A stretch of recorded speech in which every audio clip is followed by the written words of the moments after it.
The Spin-off Podcast Network.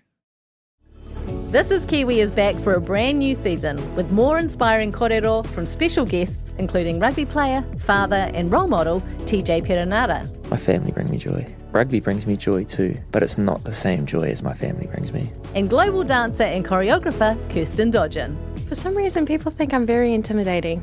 Listen to the new season of This is Kiwi, brought to you by the Spin-off Podcast Network in collaboration with KiwiBank. Available now wherever you get your podcasts. Kia ora, I'm Alex Casey, senior writer at The Spin-off. We wouldn't exist without the ongoing support of our generous members. If you're able to, you can make a donation at thespinoff.co.nz/donate. Well, you just turn into a reality TV show. And I was like, ooh, grab my tea, put some sugar in it, and just start watching, and I'm like, wow, this is really happening.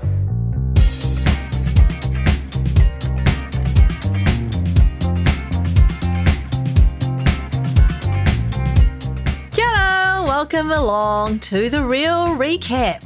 This is your Celebrity Treasure Island dedicated recap podcast brought to you by The Real Pod. My name is Jane Yee and I'm joined by Duncan Grieve. Hi, Dunk. Morena, Jane.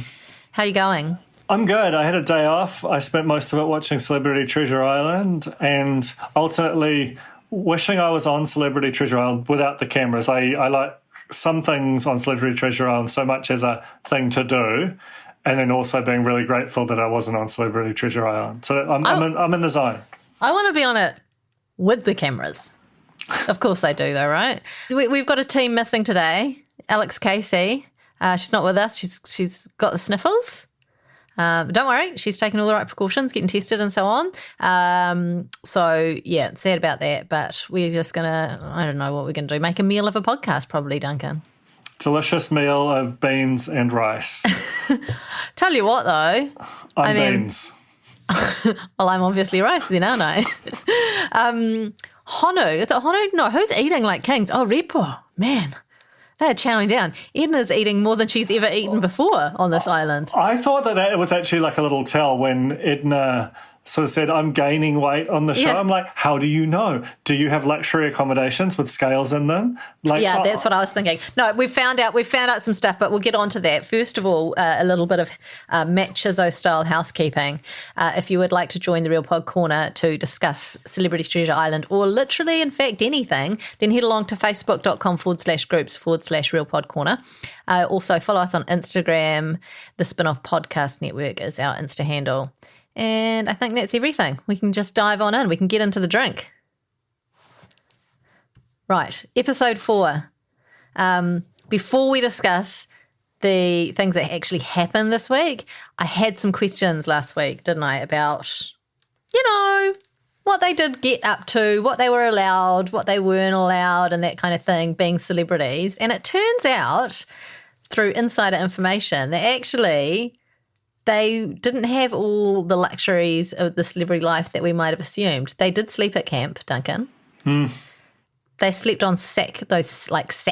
So they're like bits of sacking on top of, I don't know, like wooden crib type things. The only person who had any sort of a mattress was Buck, because his old man. So he had like a thin mattress. And there was a portaloo at each camp. So Poo Cave is a bit fake news. They had 1 cup of rice and beans per day. And they had to, how I said, all the colours seemed to be like different shades and tones of orange and purple and green. They were advised to bring team colours from home.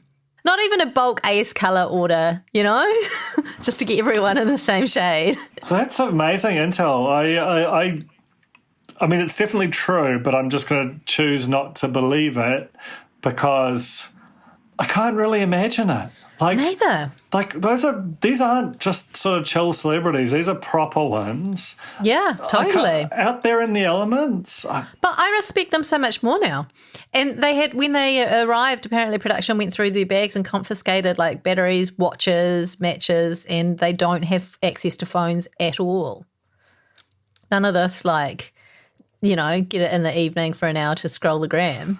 It honestly is, in some ways, especially given the modern context. Like, it's a reboot that's basically the same as before, but the deprivation of not being on social media for celebrities, especially social media propelled ones, kind of makes it a lot more intense in the present day than it used to be. Totally. So we started, speaking of influences, we started off with Edna catching a fish. What was that fish? That looked like some sort of exotic flappy fringe thing. I think it's a rock cod. It's an inedible fish. Right. Lots of bones, not great meat, and it swallows your hook. Is my memory of that fish. I remember being as a kid. I was honestly not expecting to get that much information about the fish. I'm very impressed. I grew up in the UK and visited New Zealand once in my first decade of life, and I remember very specifically catching that fish, having the same thing as Edna, being stoked as hell. Like, Dad, check it out. Dad's like, that's a useless fish. You just lost the hook, have to cut the line off. That's so always, I know exactly how Edna felt at that moment. So Edna at least had a line. There was one point where Art and Lance were just standing on the rocks and like throwing bits of bait in the ground with a plan to hit any fish that came by with a rock. Is that a fishing method? I mean, I think everything's been tried over the years. I have loved some of the very kind of just city dweller type questions. Do crayfish crawl along the shoreline? It was quite a good... legitimate question, in my opinion. I mean, it's possible. I'm leaning towards no. But also, like, Art is in his element, though, right? He's setting up little possum traps. If anyone can catch a fish that just happens to be swimming on by with his bare arms in a rock, then it's definitely Art Green, right? It's quite amazing because there are a lot of really, really impressive athletes on the show, including former All Black and New Zealand Rugby League captains, and yet everyone seems to acknowledge that Art Green is like an all-world specimen. It's quite intriguing. Yeah, I think this show's really doing him some favours as well because he's able to get some of his humour in more than he was able to on when he was a Bachelor. We saw a little bit of his more playful side when he was hosting The Bachelor with Moses more recently. But he's really sort of getting in amongst it this time. And he is literally just caning everything. So he's got to come out of this, Prime Minister? I don't know. He's really, you're absolutely right. Art Green is star power set to stun. Along with Lance, I feel like their relationship, I could just watch a sort of a buddy comedy starring them. Lance is so great. Okay, anyway, let's keep moving on.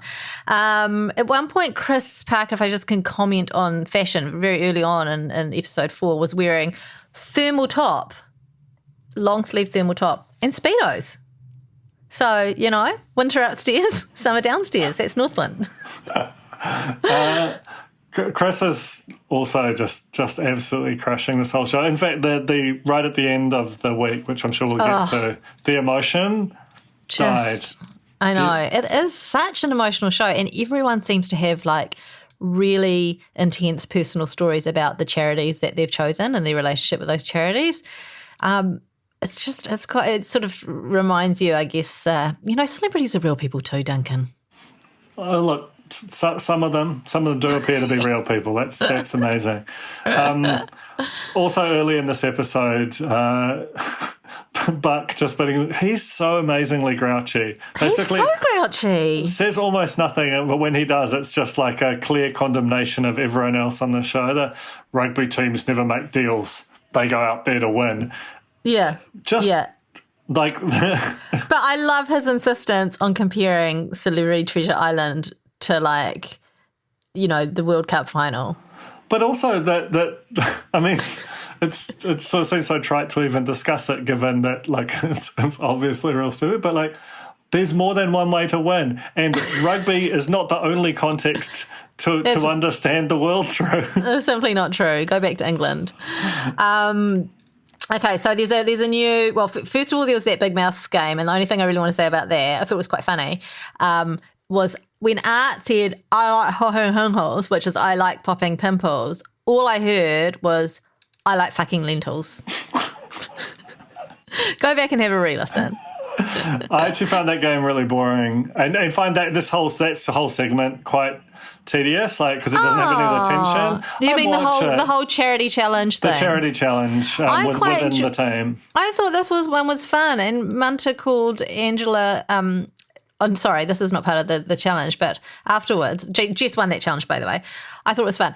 After the challenge, when they're trying to do a little bit of a swindly deal between Repo and Honu, which is the kind of the big theme running through this lot of episodes, Munter called Angela a team therapist, which I find really funny, but also mean.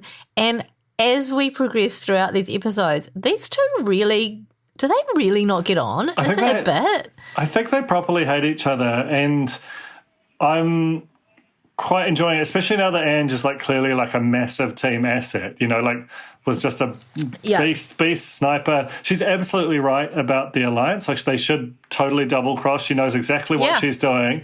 And the rest of the team are just not going along, basically they're not engaging with the argument. And so it's spicy. I'm really into it.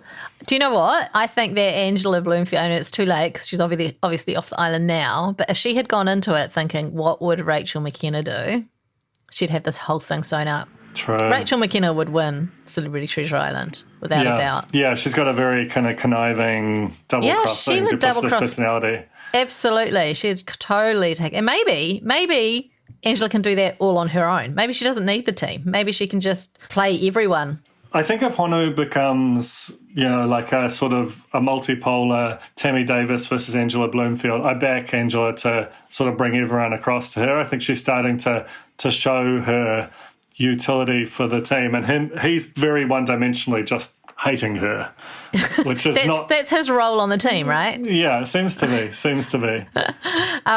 At one point she said, I think we should try and double cross them, but I don't know, like I'm the only actor on the team. And he's just like, and Tammy. So shady. And he's just like, well, I don't think he's got a very good poker face, aka not a very good actor. Is that what you're saying? I mean, I don't agree. He's a great actor, but there's something there. Lots of slow-mo shots of Art Green's abdominal. I forgot what they were called for a second because I had the vision and I was distracted of Art Green's abdominal muscles. Just there's a shot of him like taking his top off, and then when they had that challenge where they were running through the water with the heavy snake things, there's a lot of slow-mo there as well. Just flagging it in case you hadn't noticed. It feels like they are they're getting a lot out of their Art Green deal. They are. They are. I hope he charged them a lot of money. Okay, so the team face-off for that first episode of the week was a slingshot challenge. There was apparently some sort of deal between Katipo and Honu to take out Repo, but that didn't. It didn't. Ange started taking out Katipo with her mean slingshot. But I think that that was very deliberate in that she was like, she let them.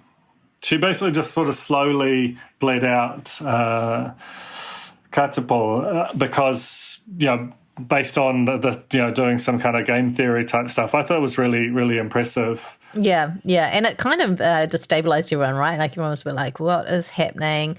So afterwards, Katipo went and stole some of they didn't steal. They negotiated themselves some food out of Honu. Katipo are very hungry. Incredibly hungry. Like literally very, very hungry people. They're doing okay in the challenges and so on, but they're not like winning them. So they're not winning the rewards. They're not necessarily losing them. But the other teams are feasting away and poor Katipo are actually wasting away. Well, the other part of the prize, just before we rush past it, is that they got to deprive Repo of Lance's captaincy, which low-key I think was massive because he was he had such a great non-alpha personality in that context. Yeah. And then you could see the way that Edna and Tegan and Art, a whole bunch of people really wanted it, but they sort of respected Lance enough that it was never going to be an issue. In terms of trying to mess with that team, which is basically just going to win every challenge going that has any kind of a physical element. It was a really useful thing to be able to do. Yeah, and instantly created tension in the team, particularly between Tegan and Edna, and just I think.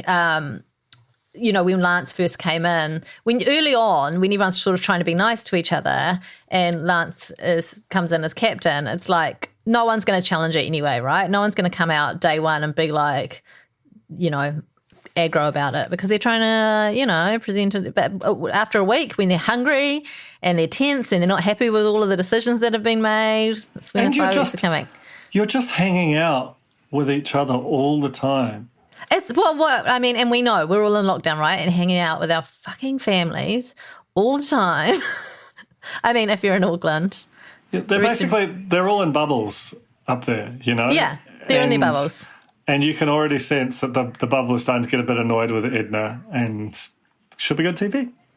Okay, there was a captain's challenge where they did headlines or quotes about other contestants, and there was an unfair advantage here because one of them was about Anna, who's one of the captains. So obviously she was going to know that one, but she still didn't win. Katipo won, and they got a reward steal, which is a great prize to get and much needed for Katipo. We start episode 5 with the blind Jim, the pet possum, who, from what I hear, was a bit of a mainstay on the island or the coast. And it made some sweet flatbread. They get really excited about some flour. What can you make with flour? If you've got no yeast, you can't really make a nice bread. So it's just flour and water and put it in a pan. I feel like this is your area of expertise. Well, just before in the previous episode, I loved Edna's comment about why she wanted to be captain. There was no sort of, I think I'm best qualified, or I really want to lead this group, or it was at the end of the day, you're safe. It's like, only reason I want to be captain is that I cannot go home. Yeah, I mean, that's, valid point though, right? You keep that one to yourself though. Yeah, that shouldn't be your Exhibit 1A and why I want to be captain. I didn't even mention that Art got voted. Art voted for himself. I thought there was some mention about you couldn't vote for yourself, and Art went ahead and voted for himself. But anyway, Art is the new captain of Repo. Captain's challenge. Twisted Pictionary using body parts. Didn't love it. Clearly rigged. The wheel didn't spin. It just sort of, very deliberately stopped on certain parts, body parts. And there was no body part came up twice, which to me, the odds of that, it's a big lie. Team face-off was, I loved this one, the snaky tag thing, where they had to run around and try and catch each other. Katipo did it, got very close. Yeah. Joe and Johnny, there was one point where they had an aerial shot where they were closing in on Art, and who was Art with? Art was with Lance. Art and Lance, yeah. The thing was, I think that was a deceptive shot because you could actually get round the land-based part of it quite quickly. Oh, of course. And then when you were dragging it through the water, because it was clearly getting waterlogged and you were having to push it through, it was really, really tough. But I was so impressed. They looked genuinely as destroyed as you could ever be at the end of it. All of them. It was so great. I'm surprised no one vomited. It was honestly, running through water, hanging onto some heavy sack full of sand. Profoundly heavy sack full of sand. No, thank you.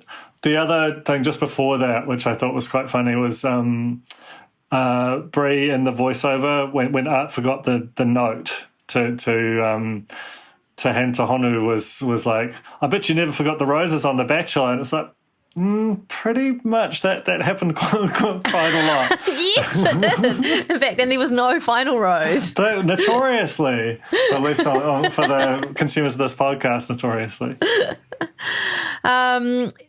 So Repo win. Katipo do the rewards deal, get some cheese toasties. It's a shame, I feel like, Katipo, when they get their food, it's not like food that's going to last them beyond that one meal, right? Yeah, that's a really, really bung that prize to steal. Yeah, you want the canned goods or the pantry staples. Yeah, and I think that they only stole it because, A, they were so hungry they might have died, and possibly not making great decisions, but also probably because they seem to be very nice people, and that was actually a better one to steal than one of the others. And also, Repo stacked with food. It's not like they were stealing from someone who didn't have any food, and they came second in that challenge. It's not like they lost the challenge, kind of like didn't even bother and just steal the reward. They were kind of. They were contenders. That would actually have been quite a pro move. It's just to conserve energy, because you're never getting those calories back that you burned running around on a absolute no-win mission. They were never going to be Ard and Lance on that. So it would have been quite a snaky one, so if you'll pardon the pun. One thing actually I wrote down when I was watching this and really shocked me, because I never thought I'd write this phrase down, is I miss Sam Wallace. Whoa. There is some element of maniacal commitment that isn't quite there yet. Yeah, I hope it'll come in time. But Sam was such a strange creature on the show. For a successful person in the media, it really felt like this was by far the biggest and most important task he'd ever set himself. Miss it. Oh, I completely forgot about Sam Wallace. It's so funny how something is so important to you for such a long time, and the minute it's over, it's like, what's the next show? Yeah. You're completely gone. That is our podcast. Okay, there was the note that Art planted in the sand. So Art went to have a look at the elimination challenge. Now, as the new leader, he planted a note in the sand to leave for Honu, because they want to strike up a deal. And the best bit in this section was when he's going around, he's looking at the challenge and going, okay, so I think there's it looks like a paddle and a ball and you have to navigate yourself around. And Chizzo just whispers to Bree, I thought he was just good looking. And Bree's like, he's got it all. He's got the smarts, he can figure out the challenge, he's good looking. I mean, like I say, watch out, Prime Minister next. So that challenge, this was a heartbreaking challenge. It was never Johnny's, right? He was just, he got into his head. He dropped that ball so many times. Richie just absolutely caned it, won by a mile. Richie was incredible at this. Yeah. He's got that sort of really stringy, lean physique that makes you feel like his stamina is just out the game. And it's a real stamina type game. You just have to be able to hold that thing rock steady, rigid for the whole way around. Can I tell you something? I fancy myself in this challenge as a contender. Truly, don't laugh. I'm not laughing. Ahi's laughing as well. I am laughing. This is the first time Ahi's face has changed. I thought he was frozen. The whole podcast. Ahi's our producer, by the way, and he's on our Zoom with us. And you're both laughing at the idea that I might do well in this challenge. I have a very steady hand. Okay? I just think that they should set up a Celebrity Treasure Island world that's basically the equivalent of Holy Moly, and you should be able to go and do these tasks. I mean, what? Totally. All of this equipment's clearly in the country. Motat's a great place for that, right? No one else is going to Motat. Or hire it out for staff events. Can we talk to TVNZ in this be our Christmas party? Truly. I feel like these things have been burned already. There's a technique, right? Richie, I don't know if you noticed, was holding his stabilizing hand very close to the paddle. Johnny had his just a few inches further back, which I think makes all the difference. Yeah. Yeah, the technique thing, that's what makes the games quite really fascinating, is that you have to sort of, they are quite heady. You just have to figure out some stuff very quickly with a lot of eyes on you and the stakes being very high. I do feel every elimination challenge I've witnessed so far has favoured the tall. Yep. The stacking of the word elimination blocks, that would have been very difficult for Kimberly Crossman or Angela Bloomfield. Same with this one, where they had to do the paddles right up high. But you nonetheless back yourself? I still back myself. I wish there was a way to prove it to you. Anyway, Honu read the note when they got back to camp. That was our, I should say Johnny went home. It was sad. I'm at the point of the show where I genuinely, and it's very early on, I don't want anyone to go home. I kind of feel like everyone has a place there except for Buck. Yeah, but I want Buck around just to grouch once an episode. It's true. He's Oscar the Grouch. Okay. It has been really amazing in that we are very few episodes in, and you are like quite attached to them. It's just such a well cast series. And I really feel like I know who every character is now properly, whereas I feel like last season I waited until a few had been pinged off. I wonder if it's a 3 nights a week thing. 3 nights a week and the fact that they're in these 3 camps that are very easy to figure out who belongs where. They've really helped me out there. Episode 6, we start with Candy teaching dancing, which is great. I was really hoping this would happen at some point during the show. What I want to see is Candy and Lance doing a dance-off. Or some kind of like dance competition where they both have to take a team away and do some sort of camp rock dance competition at the end of it. It feels so inevitable and so important. If they don't do that, I'll be very, very annoyed. I feel like Candy's dance style versus Lance's dance style is just going to be... so funny. Yeah. The charity challenge was Honu, and this was called Too Quick to Think, and it was just not even. It made no sense. Made no sense whatsoever. Clearly, something that they thought the contestants wouldn't be able to like follow the instructions fast enough. It would be easy enough to award points, and in the end, I think it just got all very confusing, and they just randomly shelled out some points, and Angela won. Correct. Complete waste of time. Right. What else is happening? That's when we get up to the double crossing. We kind of already talked about that. The team face-off was swimming, smashing clay pots, and the prize was fruit and blueberry muffins. Oh, and they had to kind of do a word puzzle out the back of smashing the pots. Terrible prize. I mean, I love fruit muffins. I love fruit, but you really need some. I think you basically just want carbs in that situation. Yeah.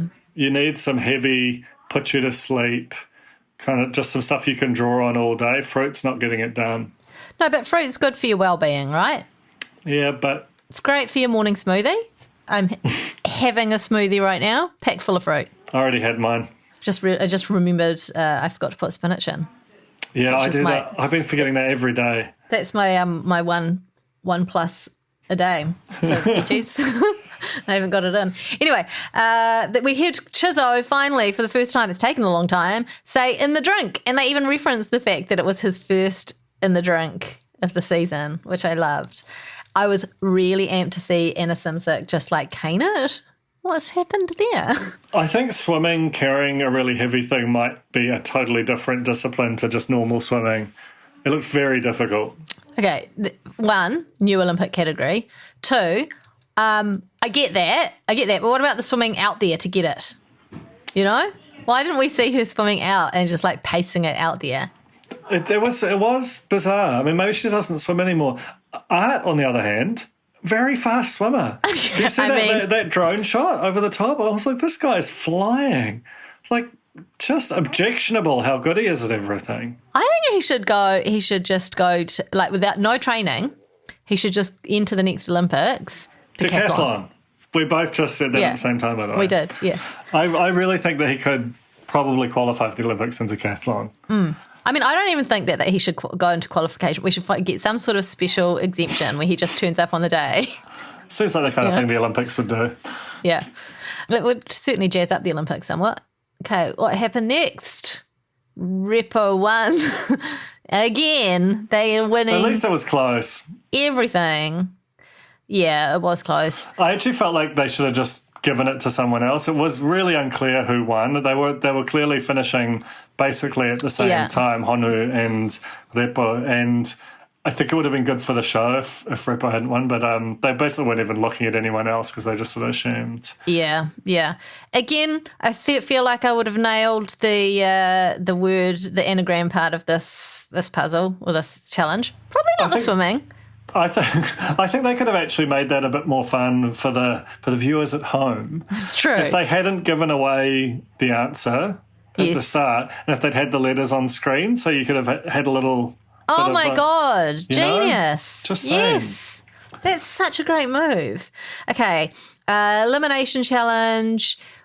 What happened there? It was Chris. Oh, Chris versus Horiana. There's so much balancing balls on paddles this season. We're only 3 weeks in. Also, the balls look like they're misshapen so that you could actually get a flat side and they weren't that hard to carry. This was fun. Again, I would have rated myself in this challenge. Same. Big time. But there's that ball puzzle thing. I quite like the puzzle wheel situation. I would have liked to have seen, an overhead shot of them doing that rather than completely obscuring the whole puzzle while they did it. And I think, it was just like mind over matter, steady hands, and Chris won. It was close. Chris's reaction to winning was so beautiful. Like, genuinely, like will be one of the moments of the year to have.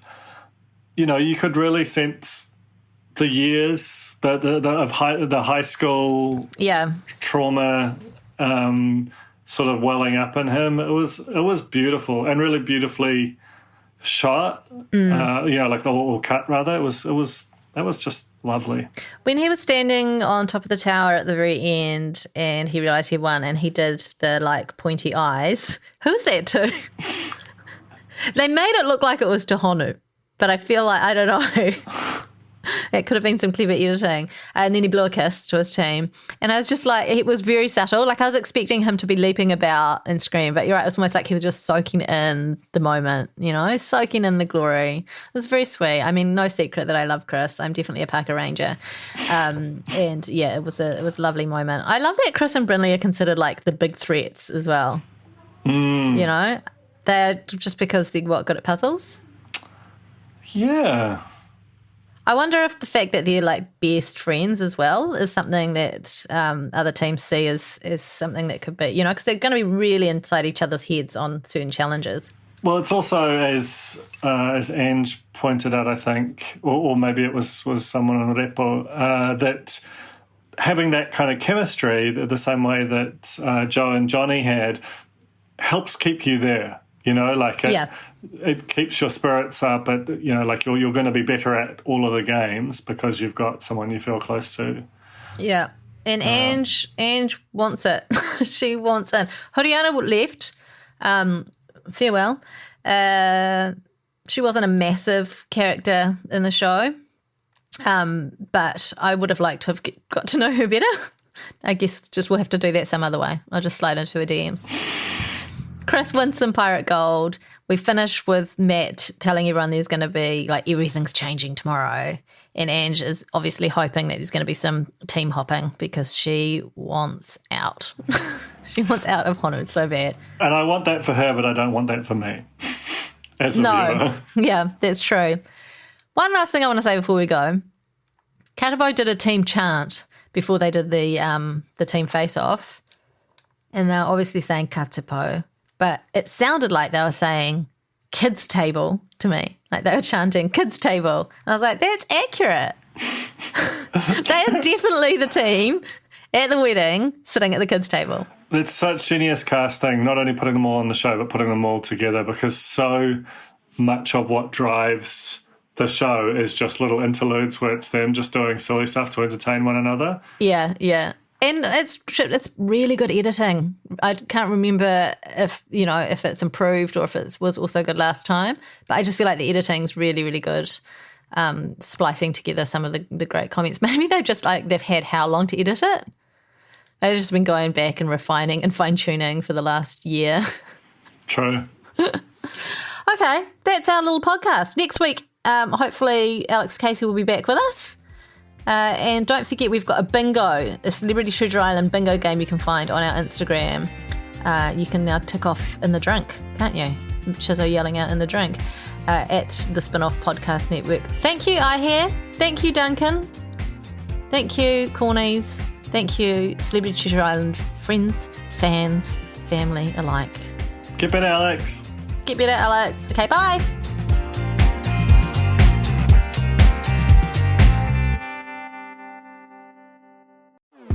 Talo for Lover. I'm Madeline Chapman, editor at The Spin-Off. If you have the means, consider supporting our high-quality journalism by becoming a Spin-Off member. Sign up now at thespinoff.co.nz/donate. Kia ora, I'm Duncan Grieve, founder of The Spinoff. You can help us keep all of The Spinoff's award-winning journalism free for everybody by becoming a member today at thespinoff.co.nz/donate. The Spinoff Podcast Network.